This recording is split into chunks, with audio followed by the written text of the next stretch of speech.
जय श्री गणेश दोस्तों, हमारी आज की कहानी है थप्पड़। कहानी अच्छी लगे तो प्लीज चैनल को सब्सक्राइब कर लीजिएगा। अब शुरू करते हैं कहानी। माँ जी, आपके लिए कुछ लाऊं? नहीं बहू। सास किचन में आ जाती है और राधिका को कहती है, मुझे सेब काट कर दो।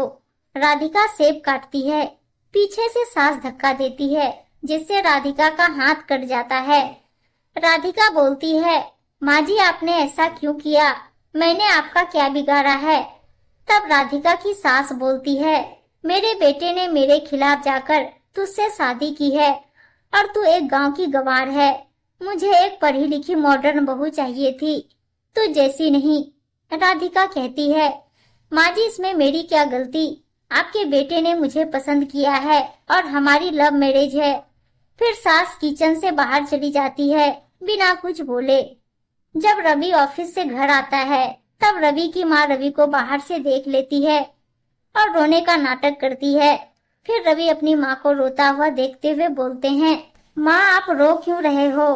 तब रवि की माँ बोलती है, क्या करूँ बेटा, तूने तो अपनी पसंद की शादी कर ली, लेकिन बहू कोई काम नहीं करती, ना ही मुझे खाना देती। रवि चिल्लाता है, राधिका कमरे से बाहर आओ। यह मैं क्या सुन रहा हूँ?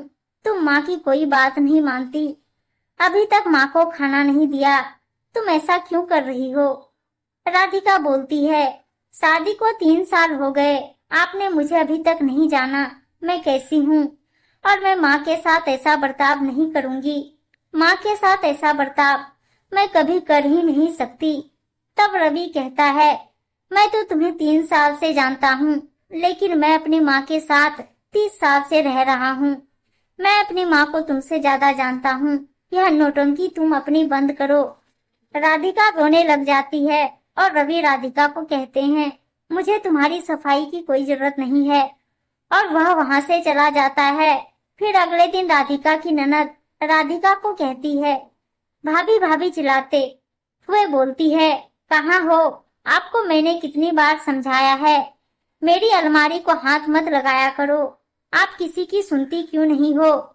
आपके माँ बाप ने यही सिखाया है, गंवार कहीं की। राधिका को गुस्सा आ जाता है, अपनी ननद को थप्पड़ मारती है। यह सब रवि देख लेता है और रवि राधिका को कहता है, तुम्हें परेशानी क्या है? कभी तुम मेरी माँ को परेशान करती हो, कभी तुम मेरी बहन को। अब मैं तुम्हारे साथ और नहीं रह सकता, मैं तुम्हें डिवोर्स दूंगा। रवि यह बात कहकर बाहर चला जाता है। राधिका की ननद सास मिलकर हंसती है और वह एक दूसरे को कहती है, आखिर हमारा प्लान कामयाब हो गया, अब भैया की दूसरी शादी करेंगे। ननद कहती है। राधिका रोते हुए अपनी पैकिंग करने लगती है और रवि को घर से बाहर जाते हुए उसका दोस्त मिलता है और कहता है, कैसा है तू? तो रवि कहता है, यार क्या करूं, मैं अपनी पत्नी से परेशान हूं। तो रवि का दोस्त कहता है, यार भाभी तो बहुत अच्छी है, तुझे भाभी ने नहीं बताया? तेरी मम्मी का ऑपरेशन होना था आँख का, तब तुम्हारे पास पैसे नहीं थे, अब तुम्हारा साथ किसी ने नहीं दिया, फिर भाभी ने तुम्हें पैसे लाकर दिया था। भाभी ने अपना सारा सोना बेच दिया था, फिर तेरी माँ का ऑपरेशन हुआ था। यह बात सुनकर रवि हैरान हो जाता है और घर चला जाता है और वह अपने घर के गेट के आगे खड़ा हो जाता है और अपनी माँ और बहन की बातें सुनता है। रवि की माँ बेटी को कहती है, बेटा आज तूने जो किया शायद मैं भी नहीं कर पाई। मैंने तो इतना नाटक किया था रोने का, फिर भी कामयाब नहीं हुई, यहाँ तक कि तेरी भाभी का हाथ भी काट दिया था, पर तूने तो एक थप्पड़ खाकर सारा काम कर दिया। फिर रवि माँ और बहन पर चिल्लाता है, माँ सुप्रिया यह तुमने गलत किया है, वह तुम्हारी भाभी है, मैं भी तुम्हारी बातों में आकर क्या करने जा रहा था। माँ तुझे पता है, इसने तुम्हारे लिए अपना सारा सोना बेच दिया।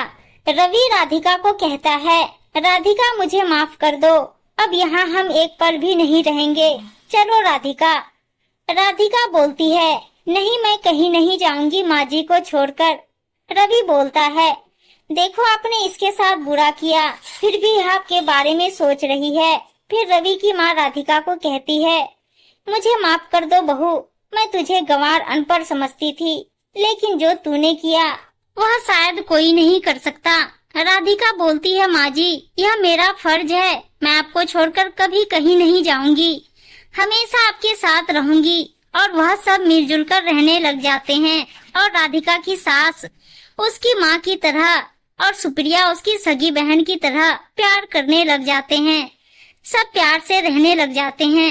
उम्मीद है दोस्तों कहानी अच्छी लगी होगी और अच्छी अच्छी कहानियां सुनने के लिए चैनल को सब्सक्राइब और वीडियो को लाइक शेयर जरूर कर दीजिएगा। धन्यवाद दोस्तों।